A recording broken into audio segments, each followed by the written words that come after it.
سلام يسدوه الشيء وسألنا قرشين تقرأوا قرأوا واحد مسؤول وقت حسيا المدة كنا هاي قرشة هرمونية وحاجة هرمون كحاجة يدو شدة كده ليس أي أصلا تقولون يلا تفكروا واحد يعني قرشة كلام قرشة صنادوق قرشة كلام يشوف صنادوق يعني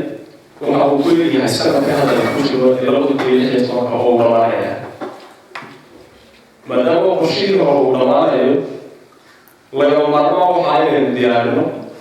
قرشة كلام وقرأ السؤال لا تهجش صنادوق صوصات قرشة هو بدأ كان يصلي إذا كان حاجة قرشة صنادوق صوصات waxyaabaha aynu doonayna inuu kaga duwanaado qorshihii hore waxaa ka mid ah waxaynu doonaynaa inuu hoos ka soo galo dalku waxa uu ka kooban yahay gobollo iyo degmooyin gobollada iyo degmooyinku uu dalku leeyahay waxa ay leeyihiin baahiyo kala duwan waxay waajahayaan caqabado kala duwan waxa ay leeyihiin khayraad iyo resource kala duwan marka waxay u baahanahay qorshaha qaranku inuu noqdo mid ka turjumaya baahiyaha gobollada iyo gobolka waxa uu daabto ah waxaynu doonaynaa inuu noqdo mid ka turjumaya oo ka jawaabaya caqabadaha marka haddii laga dhigo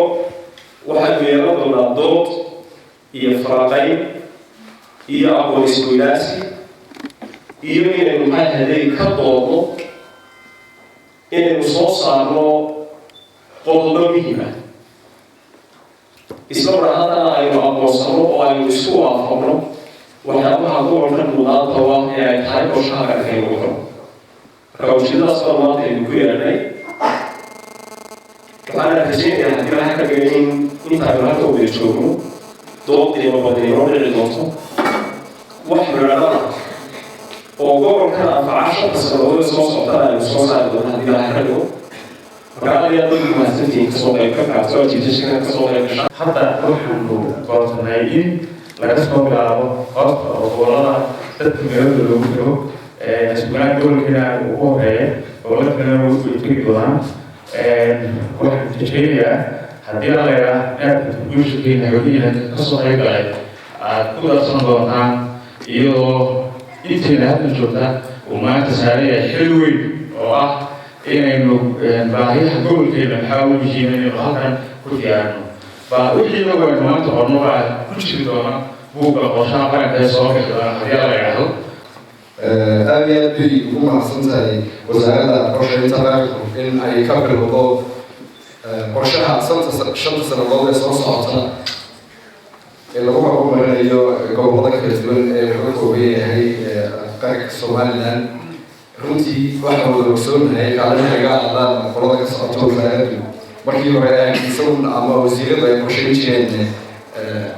qorshaha shanta sano qolada gobolkan awdal xoogaas lagu baa ka muuqan jiray oo anaga wax badan loogu jiraabay oran jireen marka waxay fursad weyn u tahay in maanta haddii laga bilaabay gobolka awdal aanay maxaan ku dhahdaa waxba ku seegi doonin wixii halkaa ka soo baxa un maxaan ku dhahdaa noqon doono sida uu agaasimii hore uu sheegay waxa ugu jiraya dhanka aad iyo aad bay ugu mahadsan yihiin kabilow ay ka bilaabeen gobolka awdal marka innagana waxaa laynooga baahan yahay inaynu soo gudbino baahiyaad ku salaysan waaqaca sida ay mudnaanta u kala leeyihiin iyadoo la eegayo awoodda qaranka ee qorshaha shanta sano ee soo socda kulley anigu waxaa kasii doonin oo kusoo koobaya laba qodob qodobka ugu horeeya waxaanu mahadcelinayaa anigoo ku hadlaya magaca maamulka gobolka awdal wasaaradda qorsheynta oo qarankan u qaabilsan sidii ay u sameyn lahayd in qorsho ay hool gasho shantii sano waa hal mar ay hool gasho aad iyo aad baan ugu mahadcelinayaa iyadoo ay tahay markii labaad inaan halkan isugu nimaadno hore waxay ahayd 2012 markay diyaarinayeen qorshihii shanta sano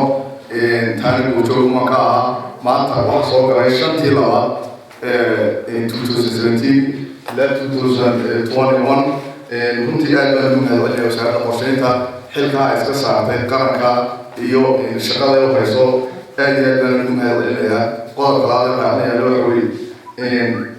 أول كل ما يفين هذا الرجال حالي قصوه ما دام الحديث يقول بتروي كل بوكي وراء صواب الحوزة على قصيرها حديث المهم تاعي يدو سردين ده طيبة كنت وحبان يسلوه